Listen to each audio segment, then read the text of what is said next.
Paul, a great result at Notts County last weekend. What did you make of it? It was just a good game, Liam, wasn't it? It was a...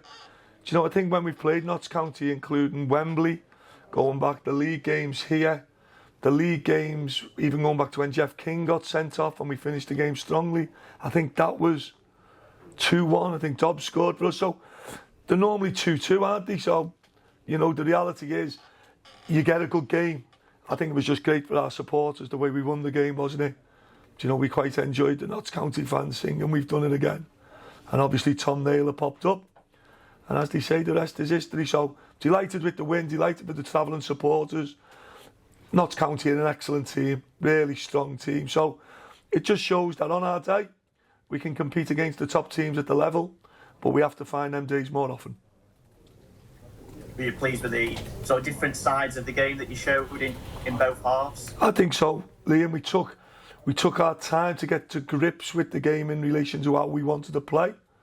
Do you know, there's a match-up within the game on how the teams are playing in terms of formations, and for you to get a foothold or the ascendancy in the game, you must do the things that you're good at.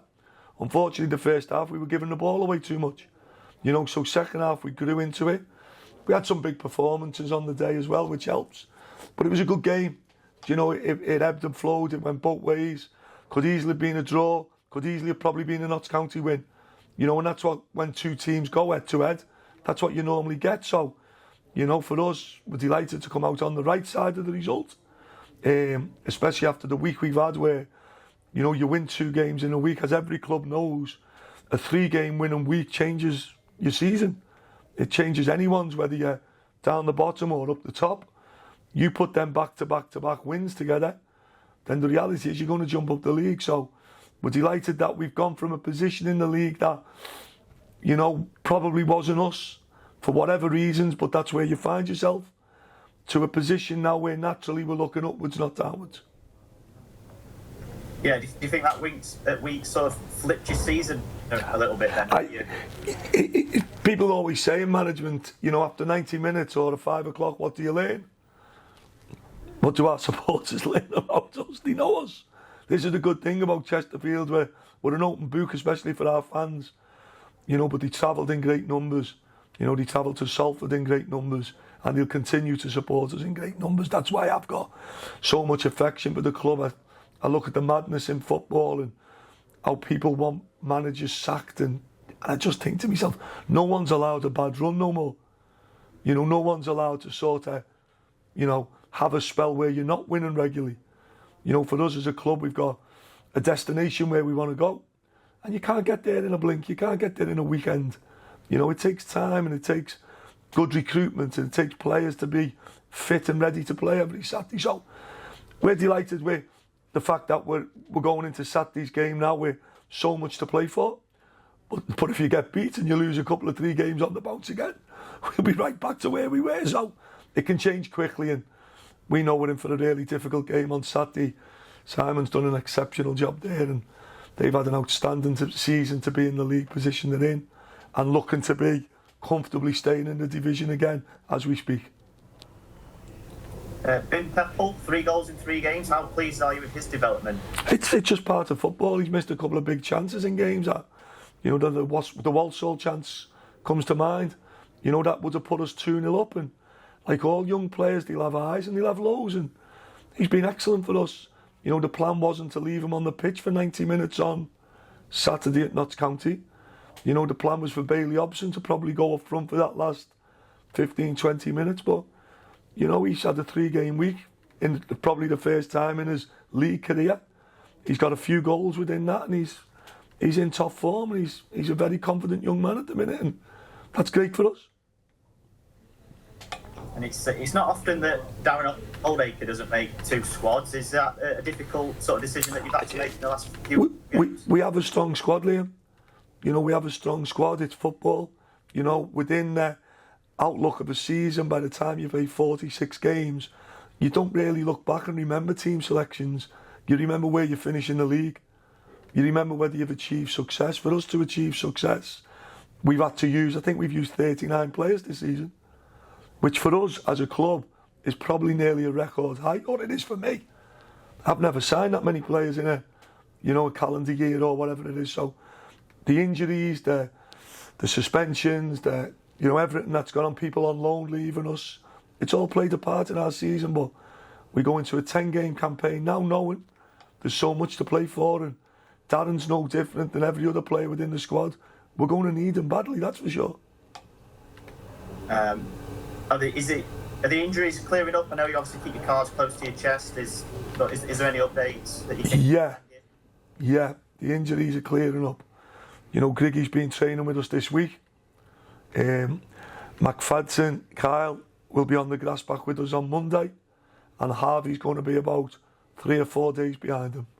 So hopefully going to Barrow next week.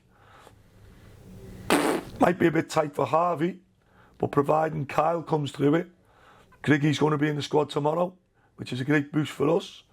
And obviously Kyle hopefully will be in the squad next week at Barrow, and hopefully the game after we'll have Harvey back involved as well. So that's 3 big players for us coming back into what we're doing.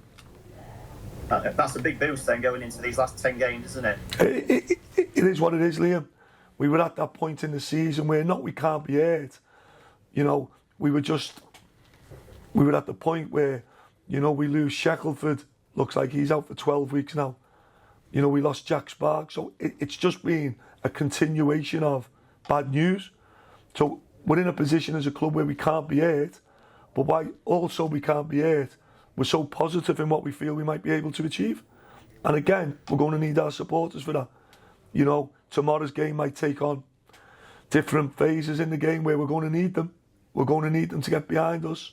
Hopefully we can give them something to shout about. But if there's a point in the game where it's going flat, that 12th man plays its big part, and our supporters have been that 12th man all season. Is that a calf injury for Shet? Yeah. Which doesn't look good for the game. It looks like it's possibly a season over now. And again, it's just a big blow.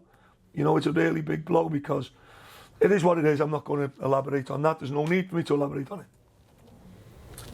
At Harrogate then, obviously, very tough game up there early on in the season. How do you sort of analyse them as a challenge tomorrow then? I think Harrogate, as a football club, it's hard because managers are all in leagues with different sort of perspectives on where the season can finish. If you're being optimistic for Harrogate, what is a successful season for Harrogate Football Club? I think Simon, the staff and the players, they're punching, they're doing great. Now they'll as a club want to step on from that at some point, and that's obviously for Simon and the owner and everyone else to decide that at Harrogate. Really tough opponent, regularly beat the teams above them, regularly take big scalps, probably up to going to Newport, we're one of the form teams in the league. So we're in for a really difficult game, but like every game we look forward to it. The challenge about coming out of the conference into the league, everything's fresh in you. So every game's took, a different aspect of whether it be going to Salford, down to Swindon, Harrogate away, where again we had great support. The game's tough tomorrow. The game is a really tough fixture. Harrogate will come here with the greatest respect, nothing to lose and everything to gain. So for us, it's very much concentrate on the job in hand and make sure we turn up. Do you anticipate it being another game of where you dominate the ball and having to try and break them down? No idea. I find managing tough enough for myself. I'm certainly not going to give Simon any advice on how to manage. He's doing a great job without my help. So Simon will dictate what his team does, and we've obviously got to be ready for whatever that looks like.